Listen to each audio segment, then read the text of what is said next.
எனக்கு எல்லா படமும் மாதிரி இது ஒரு படம் இல்லை. அதுக்கு பல்லாயிரம் காரணங்கள் இருக்கு. இந்த 37 வருடங்கள் கழித்து இந்த படம் மணி சாரும் கமல் சாரும் சேர்ந்து பயணிக்கும் போது எங்கேயோ ஒரு துகளா நான் ஒரு ஒட்டிட்டு இருக்கேன்றதுல எனக்கு ரொம்ப நெகிழ்ச்சியான ஒரு தருணமான இருக்கு. இந்த படம் எப்படி இருக்கும், என்ன எதிர்பார்ப்பு, எல்லாரையும் சாட்டிஸ்ஃபை பண்ணுமா அப்படின்றது எல்லாத்தையும் விட ஒரு ஒரு உன்னதமான ஒரு படமா இருக்க போது. இதில் நான் சம்பந்தப்பட்டிருக்கேன் அப்படின்றதுனால கிடையாது. ஏன்னா இது உண்மையாகவே உன்னதமான ஒரு படம். ஏன்னா நாங்கள் பல படங்களில் நம்ம நடிக்கிறோம். ஆனால் இந்த படத்தில் கிடைச்ச ஒரு அனுபவம் நிச்சயமாக வேற எந்த படத்துலையும் கிடைக்கல. சில படங்களில் நல்ல பணம் கிடைக்கும், ஆனால் அனுபவம் இருக்காது. நல்ல கேரக்டர் கிடைக்கும், ஆனால் கடைசியில் அது போயிடும். நிறைவு சில படத்தில் கிடைக்கும், ஆனால் ஒட்டுமொத்தமாக எல்லாம் சேர்ந்து இந்த கிடைச்சது இந்த படத்தில் தான். I am not trying to Impress you and this is the thing.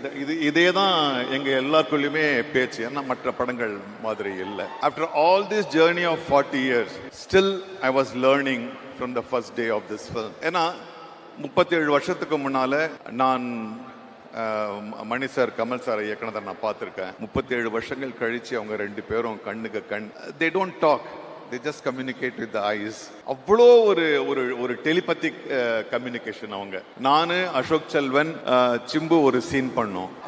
படத்துல ரொம்ப முக்கியமான சீனு. மணி சார் ஃபர்ஸ்ட் அவர் டிசைன் பண்ண மாதிரி அந்த காட்சியை வச்சாரு. அப்புறம் கமல் சார் சிம்பு எல்லாருமா சேர்ந்து அது திரும்ப வேற மாதிரி இருக்கலாமே அப்படின்னு ஒரு பேச்சு வருது. இன்னைக்கு இருக்கிற பல டைரக்டர்ல நான் தப்பா நினைச்ச கூடாது, நான் சொன்னதை தான் பண்ணுன்ற ஒரு பிடிவாதம் இருக்கும்போது மணி எங்களுக்கான ஒரு ஸ்பேஸை கொடுக்கறாரு. அது வேற மாதிரி வருது. இல்ல நீங்க பண்றத இப்படி வச்சா வராது அப்படின்னு சொல்லிட்டு ரவி கே சந்திரன் இல்ல நம்ம இங்க வச்சு எடுக்கலாம், திரும்ப அவர் அந்த லைட்டை மாத்துறாரு. அப்படின்னு ஒரு 10 தடவை மிகைப்படுத்த ஒரு 5-6 தடவை நம்ம அந்த சீனை திருப்பி பண்ணோம்.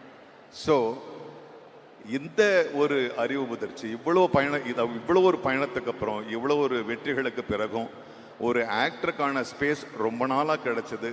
திரும்பியும் நாயகன் மாதிரி எனக்கு இந்த படத்துல தான். Thank you for that. அந்த இது முடிச்சிட்ட பிறகு நான் கமல் சார் கிட்ட போய் கேட்டேன், சார் சொல்லுங்க என்ன அப்படின்னு. சார் ரொம்ப நாள் கழிச்சு நான் இப்பதான் சார் ரிஹர்சலே பாக்குறேன். என்ன இப்ப இந்த டிஜிட்டல் வந்துட்ட பிறகு எது டேக்கு எது மானிட்டர்னே தெரிய மாட்டேங்குது என்ன. So it was such a wonderful journey.